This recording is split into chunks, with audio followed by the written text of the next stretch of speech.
Let me hear the triggers pitch. Triggers is a term that has multiple meanings. One of the meanings, of course, is the thing that fires a gun. Another meaning is that it is the thing that provokes a memory, especially a traumatic memory. When people have post-traumatic stress disorder, which the plot very much involves, the thing that causes the flashbacks to be invoked is called the trigger. So right from the title, we try to encapsulate what the book's about.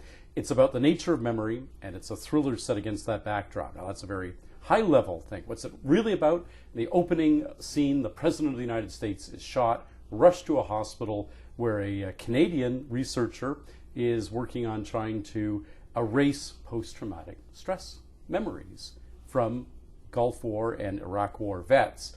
His experiment goes awry. A group of 20 people get their memories interlinked into essentially a big circle or chain.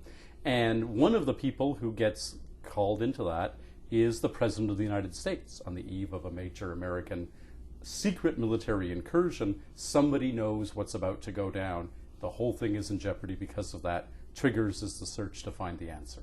Cool thing about being a science fiction writer, and I don't think people outside the genre really understand it, is that you can do comedy. You've done one of my favorite courtroom dramas is your Illegal Alien story, which is very much a court story. You know, it could have been written by Grisham, except there's an alien in the witness dead. You have a chance to leap off and do all. I mean, people just say, "Well, you're just a science fiction writer." It's like, it must be a thrill. It's funny you should use that word, a thrill. It is a thrill. And the thing is that I have never felt constrained being a science fiction writer in terms of the depth and breadth of material that I could deal with. You're exactly right. Illegal Alien, 1997 novel of mine, is a courtroom drama. 2007 novel of mine, Rollback, I think that was the right year, is a romance, a science fiction romance. You can do science fiction, essentially Western, the frontier story. You can do science fiction mystery, as we've already said, romance, character drama. You can do very intimate, small science fiction stories or big galaxy-spanning science fiction stories. In fact, the only genre, I argue, that you can't effectively combine with science fiction is ironically the one that it shares shelf space with, and that's fantasy, because they're antithetical. Science fiction is things that plausibly might happen. Fantasy is things that never could happen. You cannot mix them without the reader being utterly incapable of discerning what the rules of the game are. Okay, can we just make stuff up, or does it have to be reasonably extrapolated? But science fiction and thrillers seemed a natural pairing to me. There are many, many, nail-biting science fiction novels. And for me, the impetus for this pairing was the fact that my 1998 novel, Flash Forward, was bought by the ABC television network to be made into a TV series, ran a decade later, 2009, 2010. And all of us involved with the series got a briefing from the press office at ABC, the media relations office. And I remember the woman, Nicole, saying very directly, we can't call this science fiction because science fiction is perceived of as a niche or a niche category, and a lot of people won't watch it.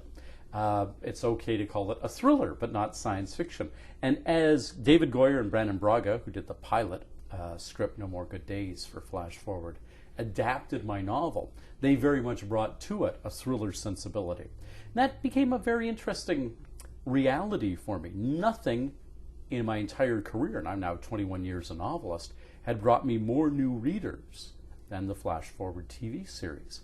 But they came into my work expecting a thriller and not expecting the kind of often introspective, philosophical science fiction that I'm known for Calculating God and Factoring Humanity, books of this nature. And I thought, okay, I've got this huge new audience. This is the first new project I've done since Flash Forward was on the air. When Flash Forward was in production, I was writing the WWW trilogy. I had started it before Flash Forward went into production. It's my first new thing. I've got a whole new audience that expects car chases and explosions and all that kind of stuff. And I thought, well, let's give them something that they'll enjoy without alienating. And as a science fiction writer, when you use that word alienating, you mean it with a great deal of freight associated with it, without alienating my existing science fiction audience. I like to think I pulled it off in Triggers. One of the characters, a woman, gets the memories of a man in her head, and she falls in love with him because she knows him completely. Are you a romantic, Rob? I am a romantic, but I'm also a romantic who's somewhat frustrated by the human condition. Secrets big and small we have from everybody in our lives, from our spouse, from our parents, from our children. We let a tiny segment of ourselves be exposed to somebody else. If you actually really knew another person, there's an old saying, to know him is to love him. If you really, really knew another person, I think there are only two responses. You would be revolted, or you would finally accept that person. Totally and completely accept that person. Yes, that person did this awful thing, but here's all of the rationale that person has for doing that awful thing. And you really start to understand the whole story, the whole autobiography of somebody else being drawn into yourself. And I think that could be an extraordinarily powerful experience. And so this ability to know somebody else that intimately was something I very much wanted to explore. And I am a romantic at heart, and maybe somebody who, like everybody in life, seeks acceptance. I would like to think that if people in my life, and complete strangers too, knew me and all my ins and outs, that they wouldn't be revolted. They would love me. They would accept me. And as I hope that I would come to love and accept them. The book is Triggers. I've been speaking with the author, Robert J. Sawyer, and Triggers, a techno-thriller, is published by Viking Canada.